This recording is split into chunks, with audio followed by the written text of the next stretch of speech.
Gaza में Israel के हमलों को रुकवाकर अमेरिका ने एक बड़ा प्लान गाजा के लिए तैयार किया।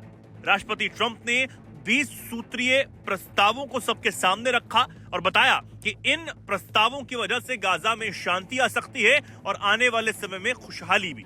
गाजा पर इजरायली हमले भी रुके और 20 सूत्रीय प्लान को लागू भी किया गया, जिसमें सबसे पहले बंधकों की रिहाई शामिल थी।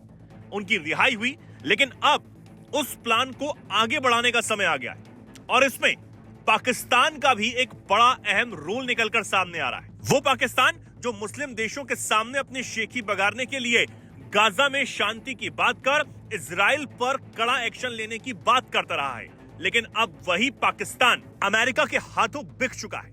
जी हां, खबर है कि पाकिस्तानी सेना गाजा में प्रस्तावित अंतर्राष्ट्रीय स्थिरीकरण यानी इंटरनेशनल स्टेबलाइजेशन फोर्स में शामिल होने की इच्छा जता चुकी है और वहां पर अपनी फोर्स भी भेजने जा रही है। इस बात की पुष्टि खुद अमेरिकी विदेश मंत्री मार्को रूबियो ने की है। विदेश मंत्री मार्को रूबियो ने साफ किया है कि पाकिस्तान ने गाजा में शांति स्थापना की कोशिशों में शामिल होने की इच्छा जताई है, लेकिन अब तक कोई फाइनल फैसला नहीं हुआ है। साथ ही रूबियो ने कहा कि अमेरिका पहले सभी पक्षों को इसको लेकर जरूरी जानकारी देगा, उसके बाद ही किसी देश से ठोस प्रतिबद्धता मांगी जाएगी।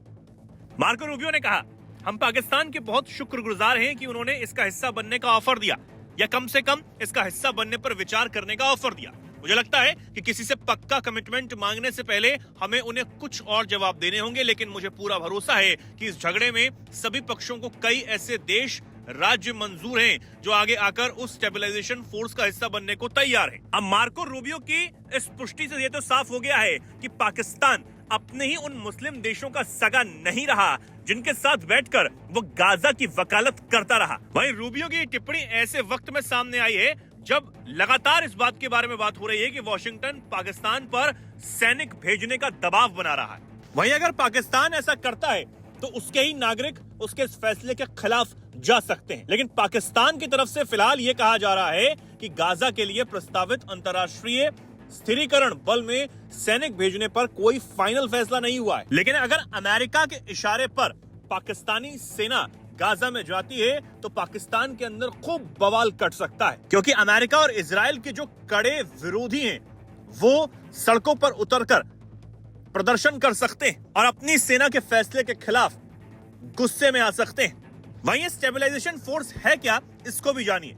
दरअसल आईएसएफ एक अंतर्राष्ट्रीय शांति और स्थिरता बल है जो गाजा जैसे संघर्ष प्रभावित इलाके में अस्थायी तौर पर तैनात करने का प्रस्ताव है। इसका मकसद है गाजा में सुरक्षा बनाए रखने में मदद करना, हिंसा रुकने के बाद हालात को स्थिर करना, पुनर्निर्माण और सामान्य जीवन बहाल करने में मदद करना, स्थानीय प्रशासन और कानून व्यवस्था को सहारा देना। इसके अलावा खबर यह भी है कि जल्द आसिम मुनीर एक बार फिर से वॉशिंगटन की यात्रा पर जा सकते हैं और उनकी एक बार फिर से मुलाकात राष्ट्रपति ट्रंप से हो सकती है। अगर ऐसा सच में होता है तो ये पिछले 6 महीनों में ट्रंप के साथ उनकी तीसरी मुलाकात होगी। लेकिन इन सब चीजों से अब ये तो साफ हो गया है कि जिन मुस्लिम देशों के साथ पाकिस्तान टेबल पर बैठकर अपने परमाणु बम की शेखी बगेरता है, उन मुस्लिम देशों को तो वो सीधे तौर पर धोखा ही दे रहा है।